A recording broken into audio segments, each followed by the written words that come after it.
Hello दोस्तों, welcome to my new blog.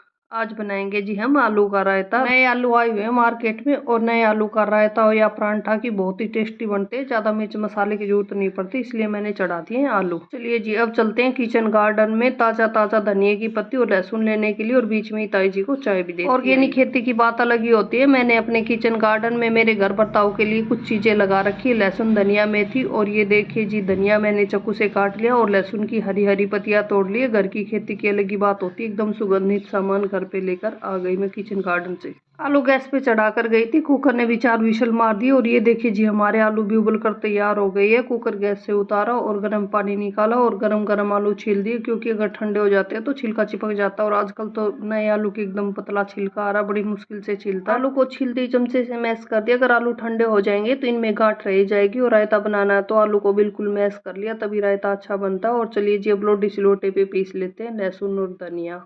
रायते में सबसे पहले जाएगा काला नमक। आधी चम्मच काला नमक डाल दिया, आधी चम्मच साधारण नमक, और 1 चम्मच से डाल दिया हमने लाल मिर्च, और आधी चम्मच डाल दी भुना हुआ जीरा। और अब डाल देते हैं जी हम लहसुन और धनिया का हरा भरा लोडी सिलोटे पे पीसा हुआ पेस्ट, जिससे ये की रायते की जान। इस तरह का पेस्ट बनाकर रायता बनाना। आलू में सारे मसाले मिक्स कर दिए और अब रायते में जाएगी लस्सी। जितना की रायता बनाना उतनी आधी लस्सी डालेंगे, और दही डालेंगे बाद में, ताकि वो सारा दही फूटे ना, थोड़ा थोड़ा दही दिखता रहे, तभी रायता हमें अच्छा लगता है। दही हमारे दिखना चाहिए, बिल्कुल तोड़ते नहीं है। और लस्सी में आलू और मसाले एकदम बारीकी से मिक्स कर लेंगे, ताकि हम रायते का बेस तैयार कर सके। और फाइनल लुक देने के लिए हम बाद में डालेंगे इसमें दही, ताकि वो साबुत साबुत दिखे और रायता अच्छा लगे। और ये देखिए जी, सबसे लास्ट में डाल दिया मैंने दही। इसको ज़्यादा रगड़ा पट्टी नहीं करेंगे, एकदम हल्के हाथ से मिक्स कर दूंगी। और ये मिक्स करने से गोटा हुआ रायता भी बन गया और दही भी मोटा मोटा दिखता रहेगा, जिससे देखने में भी शानदार रहेगा और खाने भी अच्छा लगेगा मोटा मोटा। रायता और भी टेस्टी बनाने के लिए गैस पे चढ़ा लिया कटोरी। कटोरी गर्म होती है 1 चम्मच घी डाल दिया और आधी चम्मच डाल दिया है जीरा।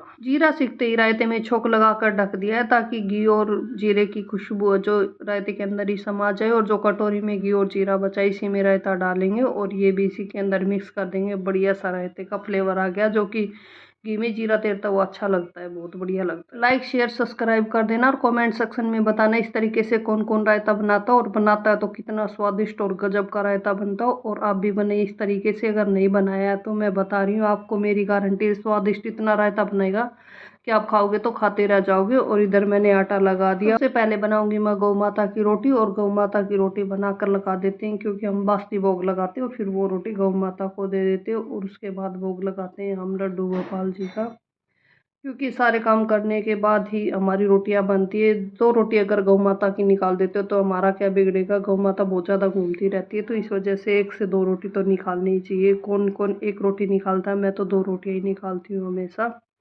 और इस तरीके से बास्ती भोग लगाया और गौ माता के लिए रोटियां मोड़ कर रख देते हैं। कई बार तो हमारे गेट पे सुबह सुबह ही आ जाती है, नहीं तो कुछ टाइम के बाद आ जाएंगी, तो उन गायों को रोटी दे देंगे। सबसे पहले रोटियां बनाती हूँ मैं गौ माता के लिए। गौ माता का भोग लगाकर और फिर बना देते हैं हम लड्डू गोपाल जी के। चलो जी, लगते हाथ बना देती हूँ हम सबकी रोटियां, क्योंकि रोटियां नहीं बनेगी इतने काम नहीं होगा और फटाफट काम निपटाना है। ठंड का बहुत टाइम है, बहुत ठंड रहती है अंदर, तो बाहर धूप आ रही है, तो थोड़ा धूप का भी आनंद लेना चाहिए सर्दी में।